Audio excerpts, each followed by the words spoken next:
Nuevamente con conversaciones con el equipo Zulú. Como dijimos hace un par de semanas, íbamos a hacerlo de una manera regular y vamos a ser sinceros, funcionó muy bien y vamos a seguir. Y aparte hemos abierto ahora esta dinámica a aportar que cada uno de ustedes pueda hacernos preguntas que trasladamos directamente y sin ningún embalaje. La pregunta tal cual la cogemos y se la trasladamos para que nos respondan. Eso va a ser en la segunda parte. En la primera vamos a empezar con un poco comentando estos últimos días. Primero, buenas noches. Buenas noches, ¿qué tal, Carlos? Muy bien. Pues mira, empezamos por el tema del GEMAT, que es lo que ha pasado, la dimisión del GEMAT, y también estaría bien que nos explicarais un poco de tu equipo Zulú qué es el GEMAT, porque hay mucha gente que confunde personas, instituciones, Estado Mayor, y estaría bien una definición de, primero, de qué ha pasado y también de qué es exactamente el GEMAT. Bueno, pues ante todo, muy buenas noches. Para que la gente se haga una idea de qué estamos hablando, primero creo que es más importante e interesante que la gente conozca la figura del GEMAT. La figura del GEMAT es el jefe del Estado Mayor para la Defensa, es un cargo de designación política, se decide en el Consejo de Ministros, es decir, se presupone que hay una suerte de aceptación por parte de todo el gobierno. En este caso era el teniente general Villarroya, del Ejército del Aire, y sus funciones son gestionar el Estado Mayor, que el Estado Mayor, para el que no sepa de cultura militar, es un poco lo que sería una junta directiva de una empresa, es decir, son la cúpula militar que toma las decisiones y las estrategias del aparato de defensa. Viendo el papel que ha tenido el, el ejército en toda la gestión de la pandemia o incluso las últimas semanas en Madrid con el tema de Filomena y demás, bueno, pues es bastante sorprendente que el GEMAT haya presentado su renuncia ante el Ministerio de Defensa por seguir las instrucciones de la Subsecretaría de Estado para la Defensa y del propio Ministerio de Sanidad y vacunarse. Hay mucha gente que quizás entiende que un militar no se debe vacunar, o al menos no en primer lugar la cúpula militar, pero es verdad que hay que reconocer que son gente necesaria para la gestión de la pandemia de una manera real. De hecho, el propio alcalde de Madrid ha dicho en las últimas horas que él está de acuerdo ya no solo con que se vacune al GEMAT, sino incluso al propio gobierno, porque entiende que es gente necesaria en la lucha contra el virus. Entonces, bueno, son estas situaciones surrealistas que pueden responder más a presiones o a temas personales dentro de la jerarquía militar o de desconocimiento de la señora ministra que a responder a algo de lógica, ¿no? Y creo que es bastante preocupante lo que supone, ¿no? La verdad. Porque esto en principio, supongo ahora habrá, como has comentado, como una junta de empresa, habrá la elección de un nuevo GEMAT, que obviamente ha de pasar por el Consejo de Ministros, es decir, que debe haber un nuevo cargo. No sabemos si en breve, inmediato, o esto puede dilatarse durante semanas y no habrá GEMAT en este momento. A ver, que el Estado esté sin un GEMAT es una situación bastante preocupante en el sentido de que es un cargo de responsabilidad real. Es decir, no es el típico carguito de en una administración perdida donde no gestionas y ves las horas pasar. Entonces, de repente toda esta situación ha abierto una crisis de gobierno porque va a haber que elegir un GEMAT, a ver quién es el candidato, quién presenta objeciones, quién no, quién presiona, quién no. Aquí me gustaría apuntar una cosa. El hombre de confianza de Pablo Iglesias, del vicepresidente segundo, fue un ex GEMAT. Entonces, tiene un conocimiento real no solo de la jerarquía, sino del puesto, de la importancia del puesto y de los posibles contendientes al puesto. Entonces, aquí probablemente veamos una campaña de comunicación bastante potente desde el lado de Podemos para intentar que seguramente el GEMAT lo ocupe alguien por lo menos afín, ¿no? Al antiguo ex GEMAT que forma parte del gabinete de Iglesias. Entonces se abre la veda de un conflicto nuevo en el seno del gobierno. Porque una pregunta que ahora me ha venido a la cabeza. Obviamente, el antiguo GEMAT no puede volver a ser GEMAT, porque No, que no está refinado o algo. efectivamente está en la reserva, no se puede... Vale, debe no ser se- alguien en activo. De hecho, para que la gente se haga una idea, el GEMAT al que ha sustituido el recién destituido se encuentra ahora mismo en el Consejo de Estado. Entonces, es decir, es un puesto que a nivel de la administración tiene una relevancia real y se entiende que son personas cualificadas. Para que la gente se haga una idea, el último ex GEMAT, el que acaba de dimitir, era un tipo con 20 condecoraciones internacionales y nacionales, un tipo tremendamente valorado no solo en nuestras Fuerzas Armadas, sino a nivel de la OTAN incluso. Entonces, no entra o no adquiere el cargo cualquiera que pase por la planta noble del Ministerio de Defensa. Vale.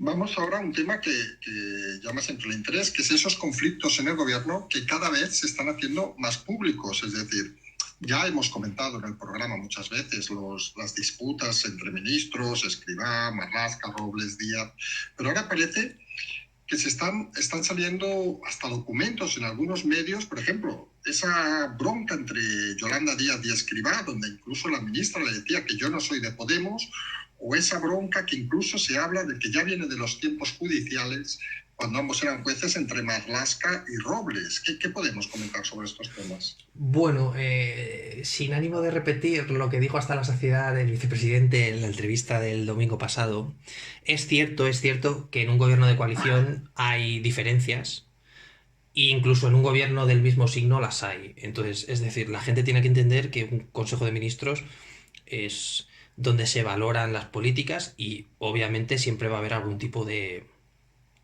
tensión. Aquí el problema es si esas tensiones son reales o son impostadas, es decir, forzadas por parte de... yo creo que, bueno, yo creo no, por Podemos, en el sentido de que tienen que hacer valer los 35 escaños que tienen, que hay que ser honesto, que 35 escaños no es un número lo suficientemente grande para conseguir según qué tipo de políticas. Y creo que en el lodo en el que se sabe mover Podemos, sale victorioso. Entonces, toda la situación está derivando a conflictos y lo raro no es que los haya, sino que se publiquen. Y bueno, las palabras de la señora ministra de Trabajo diciendo que no son de Podemos, primero son muy preocupantes para Podemos y segundo nos hacen ver, y en este sentido creo que es algo positivo, que esta señora se ve como ministra, no como representante de un partido político. Y esto sí que creo que es algo admirable, independientemente de la razón del conflicto con Escrivá, que sabe de la importancia de su cargo y sabe que se debe al pueblo, ¿no? Entonces, que una ministra diga yo no soy de Podemos, es como, oigan, a mí me da igual que usted considere que yo soy de un partido, que representa un partido, yo ahora soy ministra, ¿no? Entonces, en ese lado es positivo. Entre Marlaska y Robles, bueno, pues es público y notorio que la relación está eh, herida desde tiempos inmemoriales cuando estaban de magistrados. Y bueno, realmente la gente tiene que entender que ministro de Interior y ministro de Defensa tienen un punto en común, que es la Guardia Civil, y eso puede suponer una serie de tensiones. Véase el tema de la UME que lo sacó Defensa sin pasar por Interior y todo este tipo de cosas. Y bueno, es una situación que han llevado a lo personal, o por lo menos en este caso podemos decir que Marlaska ha llevado a lo profesional la relación personal. Y eso no habla, y hay que ser claro con esto y contundente, no habla nada bien del señor ministro. Esto es así. Sí, y todo esto nos lleva a una cosa desde hace unas semanas que también puede sorprender. Ese, digamos, silencio cada vez más encorsetado del presidente Sánchez. Es decir, solo se dedica a dar conferencias, mítines, incluso hemos visto leyendo los escritos de la pantalla. Parece que tiene miedo a la relación. Ya no hablamos de la calle, que no sale a la calle, sale con los escoltas, etcétera, como si fuera alguien a tirarle, decíamos el otro día, una bolita de nieve en Madrid. Pero ese silencio de Sánchez puede responder, digamos, a que no sabe qué decir. Bueno, primero a mí me gustaría destacar lo siguiente, independientemente de la entrevista de la semana pasada, tanto Carmen Calvo como Pablo Iglesias, como la vicepresidenta tercera, como el presidente, están absolutamente desaparecidos.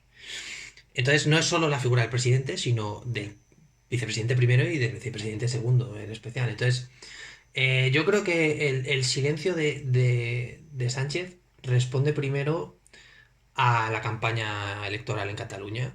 Esto ha sido, a la vista está, y creo que ya queda demostrado sin ningún género de dudas, que ha sido prioritario para él como presidente y para él como presidente del Partido Socialista. Segundo, creo que la gente ha descubierto que este lenguaje o neolenguaje de cogobernanza y colaboración y aquello de nueva normalidad y vamos a salir mejores era filfa. Y creo que salir a la palestra cuando la gente se está dando cuenta de que vamos al libre albedrío, que no hay nadie gestionando, le pone en una situación donde él se quiere defender. Y él sabe que vienen tiempos duros, sabe que la situación con Podemos puede saltar en cualquier segundo porque Podemos realmente está presionando mucho más de lo que debería por el número de escaños. Entonces es una forma de protegerse, ¿no? Al final, para que la gente lo entienda, si tú te pones en una galería de tiro a que te tiren, aunque sea gente que tira mal, va a llegar un momento que te va a dar. Entonces, de ahí que solo salga a hablar en Cataluña el otro día sobre las elecciones y demás, porque la gente está cansada ya de esa comunicación, el tema de Iván Redondo, esa forma de manipular los medios, no él, sino el propio medio, la gente está empezando a estar cansada. Y tener una visión o ser protagonista en exceso en este momento es muy malo, porque ahora ya sí que le pueden apuntar a él directamente, ¿no? Entonces, claro. Sí, eso es totalmente es claro. Y ahora además entramos, como decías, en las elecciones catalanas que finalmente parece que van a ser, salvo novedad extrema, el 14 de febrero, y entramos con los temas importantes que llevamos días hablando. Uno, el tema de que si el ministro Illa será ministro y candidato hasta el último día para no dejar ni una sola hora de estar aforado, si renunciará, como había dicho Iceta, que parece que al final no se va a cumplir esta semana, a partir de esta semana, quiero decir, al cargo de ministro para dedicarse íntegramente a la campaña, si esperará el día 8 que el Tribunal Superior acabe decidiendo si hay o no elecciones, también un poco ridículo todo. Y luego vemos cosas como en medio de la campaña, hoy mismo, Inés Arrimadas, que dice que puede pactar con ella al que hace una semana pedía su dimisión. Cataluña va a ser ¿cómo decirlo?, el origen donde vamos a ver la locura de la clase política, las decisiones sorprendentes. Bueno, si te parece, empiezo por el final. Sí, yo creo que Cataluña se va a sentar como el campo de batalla o de la última gran batalla de los políticos, en el sentido de que se van a ver posicionamientos y una realidad. Es cierto que no es extrapolable la situación de Cataluña en cuanto a política al resto del país por la propia naturaleza de los partidos independentistas y demás. Pero primero, se ve que Podemos puede llevarse la debacle, que después de lo de Galicia supondría un miedo real a unas elecciones o a salir fuera del gobierno, porque Cataluña siempre ha sido esa zona donde Podemos se ha sabido mover, pero no ha terminado de identificar sus fortalezas y sus debilidades. Arrimadas ya se quita la careta, creo que de una manera absolutamente clara, y dice, oigan, yo quiero estar en la administración de alguna manera, mi partido puede o no puede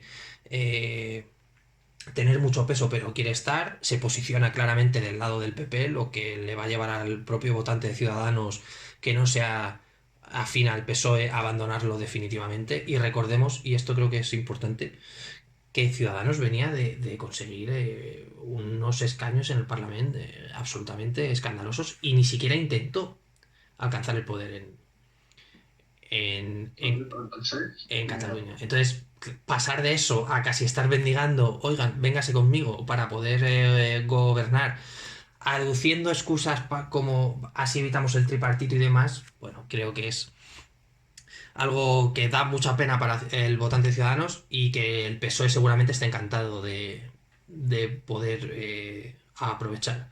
Y en cuanto a ella, el tema de ella es que hay un escenario tan amplio que las opciones hay que valorarlas muy fácil. A la vista está de que parece ser que no quiere abandonar el puesto por lo que comentas de estar aforado. Eh, en esto me gustaría recordar, lo dijimos hace un par de semanas, Illa podría seguir siendo diputado, bueno, podría seguir teniendo un escaño en el Parlamento catalán y ser ministro, porque el señor Illa no es diputado, es ministro. Entonces, legalmente incluso se podría dar esa situación. Creo que sería un suicidio, pero cosas más raras hemos estado viendo durante este último año. Eh, la campaña se intensificará, Arrimadas bajará el tono respecto al señorilla, a pesar de haber dicho, como tú comentabas, que tenía que dimitir. Y luego aquí pues está la discusión ética de si un ministro de Sanidad en plena tercera ola, que parece ser por todas las predicciones va a ser terrible, o por lo menos va a tener una incidencia a nivel hospitalario al menos bastante importante, pues esté jugando a hacer política. Y creo que esto es el problema real. Y esto desgasta mucho al gobierno central, ¿eh? Porque al final es un ministro pendiente de cosas que no tiene que estar. Y esto es así. Sí, sí, correcto. Y creemos algunos que eso puede ser un acicate negativo, digamos, al Partido Socialista. Vamos ya a las preguntas de los oyentes. Como hemos dicho, vamos a leer literalmente la pregunta. Empezamos con la primera de Ricardo, que nos dice: ¿la relación entre el presidente Sánchez y Iván Redondo en qué estado está actualmente? Bueno, a ver, hay que recordar una cosa. El señor Redondo tiene una posición privilegiada dentro del aparato de la administración, además de ser el jefe de gabinete del presidente. En una situación así, incluso a pesar de que haya una relación personal, hay que entender que hay situaciones de tensión, como con cualquier colega de trabajo, con cualquier socio. Es verdad que los mayores problemas en cuanto a la relación vienen derivados de el poco control que se tiene sobre todo el aparato de Podemos a nivel de Moncloa, es decir, esas, si se me permite la expresión, salidas de tiesto de Pablo Iglesias, o esos ataques a Escrivá, que parece que es como el objetivo prioritario de Podemos y demás. Entonces, eso a nivel de profesional, desde el punto de vista de Redondo, donde él tiene una estrategia absolutamente establecida, absolutamente clara, y ve que son los propios miembros del gobierno, muchas veces con el beneplácito de Sánchez, no en el sentido de hacerlo, sino de no decirles, oigan, ¿qué están haciendo? Es decir, a la hora de censurar, genera una suerte de tensiones, ¿verdad? Y esto es asumible y no es nada raro, pero la relación yo diría que es buena, ciertamente buena. Vale. Vamos con Carmen. La primera pregunta es: en vista de la trayectoria de Podemos en Galicia, en el País Vasco, ¿cómo es que el gobierno no deja caer a Iglesias? ¿Qué le detiene?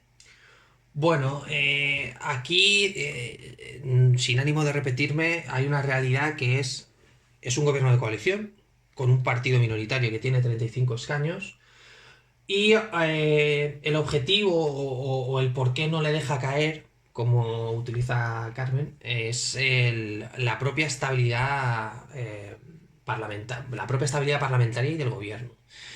En el sentido real oigan, queremos legislar, hay un acuerdo de gobierno, vamos a intentar trabajar en esa dirección a ver qué conseguimos.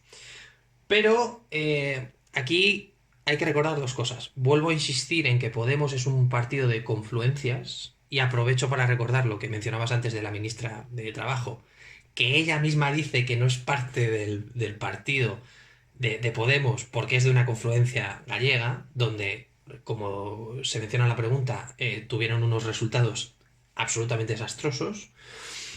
Y esto abre la ventana de si Pedro Sánchez utiliza a Podemos como caballo de Troya a la hora de las próximas elecciones, es decir, ¿qué imagen puede dar Podemos si poquito antes de las elecciones, de las próximas elecciones, sean cuando sean, deja de formar parte del gobierno? ¿O qué imagen va a dar Podemos si sigue saltándose a la torera la comunicación de Moncloa, o qué imagen está dando Podemos ante Cataluña. Es decir, ahora cuanto más esté Podemos en el gobierno, más desgaste hay.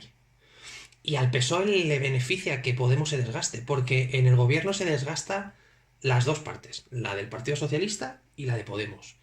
Y esto es una realidad. Entonces, puede haber un interés legítimo por parte del presidente, no como presidente del gobierno, sino como presidente del partido, de decir, oigan, mientras esta gente esté en el gobierno y sigan haciendo según qué comentarios, quizás su votante, ya o por exceso o por defecto, en el sentido de no haber cumplido las promesas, pueden verse afectados. Entonces, creo que responde más a esa estrategia a largo plazo que a la realidad o solo a la realidad de si están ahí estabilidad. Siguiente pregunta que tenemos es, ¿existe algún mecanismo para incapacitar a Sánchez en el gobierno? Bueno, este tema hay un problema a nivel jurídico. Realmente se establece que la única forma de incapacitar, que es una palabra que aquí en España es verdad que se puede utilizar de una manera con mucha precaución, es aplicando el artículo 113 de la Constitución española, que es la moción de censura. Esto es lo que supuestamente, es decir, aplicar una moción de censura, no de confianza, porque la moción de confianza no sirve absolutamente de nada, donde, como pasó en septiembre cuando la presentó el partido Vox, se intenta echar al presidente.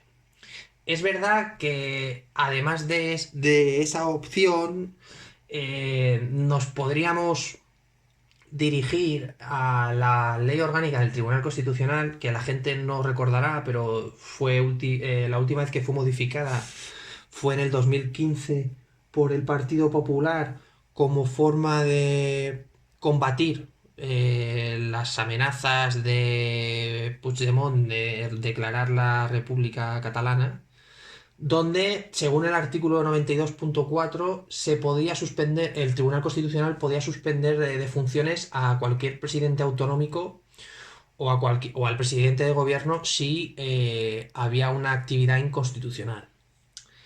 Pero claro, este artículo, pues según al jurista que preguntes, plantea una serie de situaciones donde se pone incluso en tela de juicio el valor del Tribunal Constitucional. Entonces, es bastante complicado incapacitar al presidente, más allá de que es verdad que realmente hay una posibilidad real, una opción real de que el Tribunal Constitucional diga, oigan, está usted realizando una serie de políticas inconstitucionales y usted va a ser suspendido de sus funciones. ¿Complicado? Mucho. ¿Posible? Ahí está.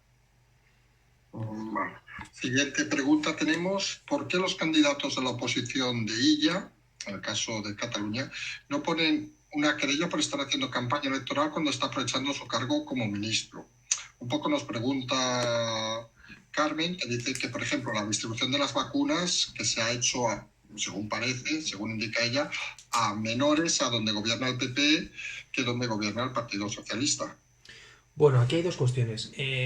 Campaña electoral realmente no puede estar haciendo porque ha empezado ayer. Entonces, ahora sí es verdad que si ella utiliza Moncloa como plataforma, se puede acudir a la Junta Electoral Central, como pasó en las últimas elecciones, y que la Junta Electoral dirima si efectivamente hay un uso injusto de la administración, bueno, en este caso de presidencia del gobierno, para favorecer a ella.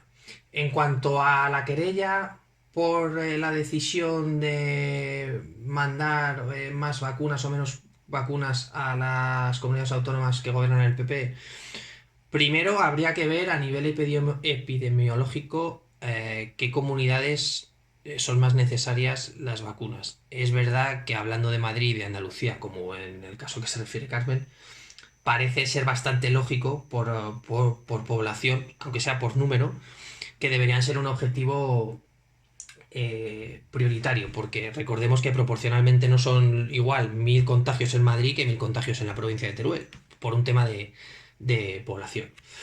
¿Se podría presentar una querella? Sí, entiendo que se podría, en caso de poder demostrarse que se ha obrado a sabiendas de que se está cometiendo una injusticia en un acto administrativo, es decir, hay una decisión ejecutiva por parte del ministro de Sanidad donde decide enviar vacunas a Cataluña en vez de a Madrid, por poner un ejemplo, si se puede demostrar de una manera objetiva que se ha obrado mal y que es injusto, pues estaríamos hablando de un posible delito de prevaricación a tenor del artículo 404 del Código Penal. Pero claro,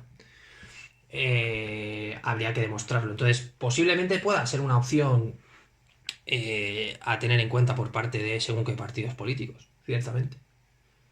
Siguiente pregunta, sobre el tema de si Sánchez quiere que la Unión Europea no reconozca a Guaidó como presidente de Venezuela, si detrás de esto estaría la mano de Iglesias. Bueno, en esta pregunta nos enfrentamos a una realidad que no es exactamente a la que se ha puesto la pregunta y que es lo siguiente. El Parlamento Europeo hace 3 días presentó una votación para que la Unión Europea en su totalidad reconociese a Guaidó como presidente interino de Venezuela y a su vez negara la legitimidad de la Asamblea Nacional que se formó el día 5 de enero en las elecciones presidenciales de Venezuela. Entonces, en esta votación hubo 114 votos en contra, y en esos votos estaban los votos de Podemos, de EH Bildu, de Esquerra Republicana de Cataluña y de Junts pel Sí. Y en este caso el PSOE a nivel europeo se abstuvo, junto con otros partidos políticos, y llegaron hasta 177, 178 votos. Entonces, esto de que Pedro Sánchez no quiera reconocer a Guaidó como presidente de Venezuela, creo que es más un rumor que una realidad, porque España tiene una importancia para el venezolano, porque hay tanto venezolano que si un presidente del gobierno dice esto puede haber un problema real. Y luego contentar a Iglesias, vuelvo a insistir, Iglesias no es el que preside el gobierno, no es un tipo que tiene un poder específico grandísimo sobre el presidente, es vicepresidente de lo social, hay que recordarlo. Tiene el peso que tiene en el Consejo de Ministros, con unos ministerios que, quitando el del trabajo, son absolutamente estúpidos y absurdos, y no lo hace por contentar a Iglesias, simplemente ha tomado una decisión de abstenerse en la votación y ya está. Se ha aprobado el reconocimiento y a nivel personal puede pensar lo que sea, pero a nivel a nivel ejecutivo ya lo ha dicho. Es verdad que ha habido un cambio perdón, en el discurso del PSOE en el último tiempo en cuanto a Guaidó, pero nada más lejos de contentar a Iglesias.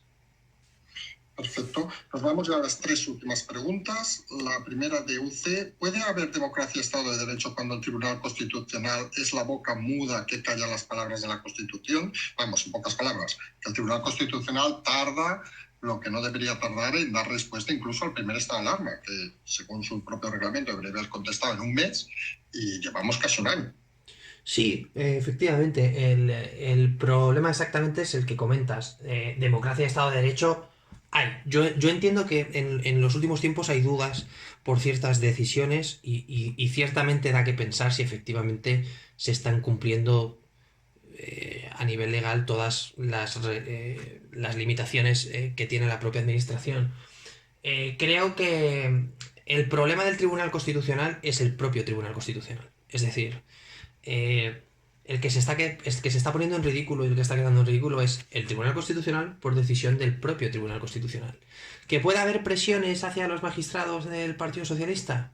Puede haberlas, pero al final creo que al primero que le interesaría dirimir esta situación lo antes posible es al propio Tribunal Constitucional, porque si no va a quedar herido por enésima vez, pero quizás esta vez de una manera mucho más profunda, sobre todo teniendo en cuenta la situación del Consejo General del Poder Judicial. Es decir, hay una conexión ahí, hay una problemática ahí, no solo a nivel nacional, sino incluso de puertas para afuera a nivel de la Unión Europea, que la judicatura española o empieza a querer ser consciente del sitio que ocupa en la organización social, o va a tener serios problemas, no solo para que se le tenga en valor, sino para que la gente los valore y para que la gente confíe. Entonces, es un tema ya más de confianza que de función. Entonces, bueno,